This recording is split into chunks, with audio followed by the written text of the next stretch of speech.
We want to re-emphasize that easing restrictions is not the end of epidemic in any country. Ending the epidemic will require a sustained effort on the part of individuals, communities, and governments to continue suppressing and controlling this deadly virus.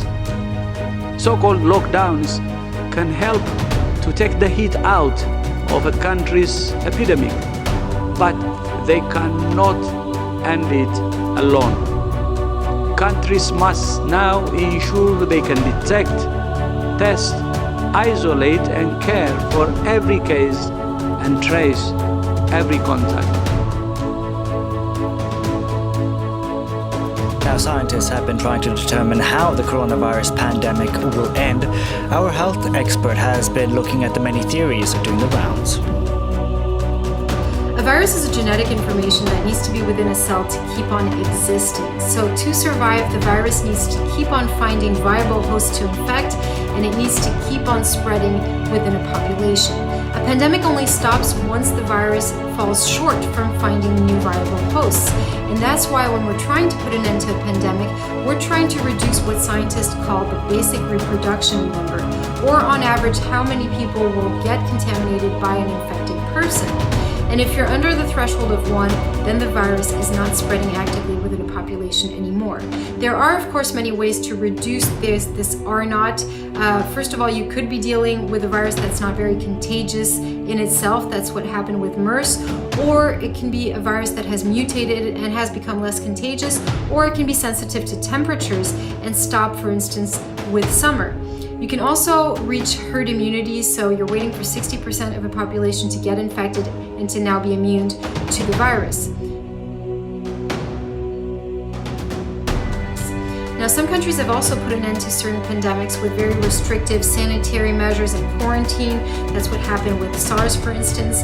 When it comes to COVID-19, a lot of countries have opted for a strict lockdown, and that has enabled to reduce the R0 from 3.3 people to 0.5 people, but that's only temporarily, because once you ease the lockdown, that number is going to go back up. And that's why epidemiologists have been saying that you need to identify, test, and treat those who present symptoms of COVID-19, but let others go on with their lives.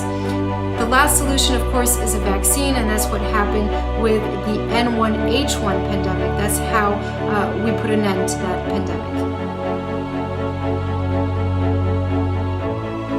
It is likely to be a part of our future until there is a vaccine. It likely doesn't mean going to a 20,000 person concert at Pepsi Center, or going to a game at Coors Field, or necessarily even going to a crowded bar and dance club anytime soon. City health leaders say Houston can't return to normal until we know for sure just how many people are still fighting this illness. And that's why testing is so important. In the midst of a pandemic, a virus too small to see has changed our lives in ways once too big to fathom. Yet, if we are to get back to life as we once knew it, a viral game of hide and seek must end. Which brings us to the scientific equivalent of turning on a light, or in this case, a test. 2 of them. First one is one you will likely know well, although probably not by its name. PCR, polymerase chain reaction testing. It starts like this. Poof. Once collected, the cells on the end of that swab head over to a lab, where lab techs attempt to turn RNA into DNA with the help of enzymes. At risk. And in the absence of widespread testing, we will get a second wave. We know that people develop antibodies. That has been clearly shown in the first place in China. But we are not yet sure whether these antibodies, or how protective these antibodies are. So most probably antibodies are at least partially protective. But what about those who had it? Scientists call the second test a serological test. We call it an antibody test. Why? Because the test actively looks for antibodies in the blood, antibodies produced to fight off disease.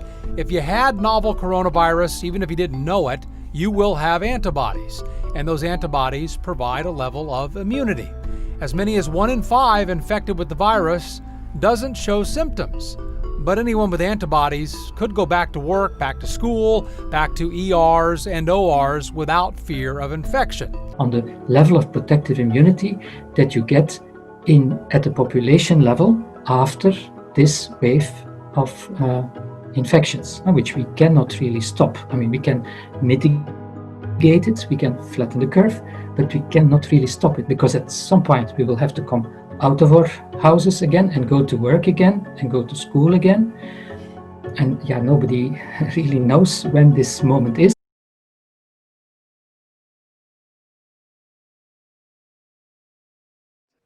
Trust us, the worst is yet ahead of us.